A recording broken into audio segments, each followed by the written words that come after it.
اسلام کی ایک بہت بڑی خصوصیت ہے کہ اس کا مالی نظام جمع کرنے پر نہیں ہے، تقسیم کرنے پر ہے، تقسیم کرنے پر ہے۔ ایک آدمی بہت مالدار ہو گیا نا تو اس کو ہمیشہ مالدار نہیں رہے گا، مرا تو کتنے ورثاء میں وہ دولت تقسیم ہو جائے گی۔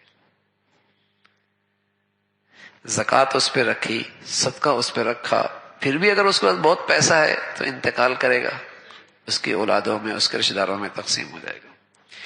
پھر کسی کے پاس اکٹھا ہونے لگ جائے گا، پھر کسی کا انتقال ہو گیا، پھر وراثت میں تقسیم ہونے لگ جائے گا۔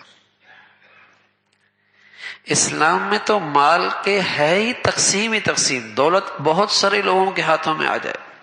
اور آج کا جو نظام ہے، جو اس روح وحی کی برکات سے محروم نظام دنیا کے معیشت کا چلا جا رہا ہے، اس میں دولت چند ہاتھوں میں سمٹتی چلی جا رہی ہے، سمٹتی چلی جا رہی ہے۔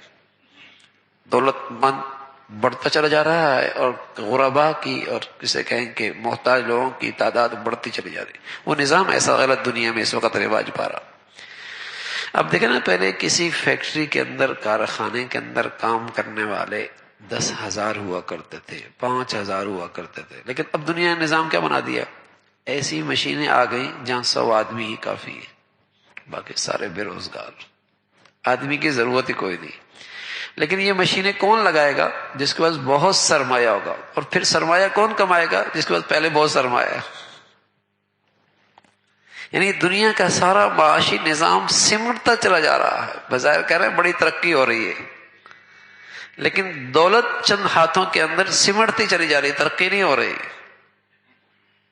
ہر دفتر میں دیکھیے، ہر فیکٹری میں دیکھیے، ہر معیشت کے ٹھکانے پہ دیکھیے کہ پہلے 5 آدمی کی ضرورت ہے، اب 1 کی بھی ضرورت نہیں ہے۔ پہلے 500 آدمی کی ضرورت ہے، 5 آدمیوں سے کام چل رہا ہے۔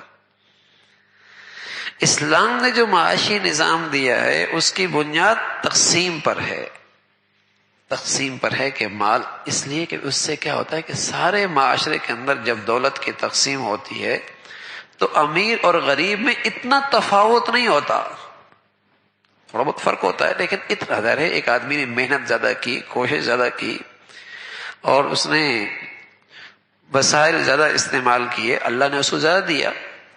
لیکن جو ایک غیر معمولی تفاوت ہے دنیا کے اندر، جو اس وقت رواج ہے کہ ایک ہی ملک کے اندر اتنی دولت ہے کہ سارے ملک کے غربا کو کھلا سکتا ہے، لیکن ساری دولت اس نے اپنی رکھی ہوئی ہے، اور دوسری طرف لاکھوں آدمی جسے کہیں کہ بھوک کے مارے مر رہے ہیں اور ضرورت مند موجود ہیں۔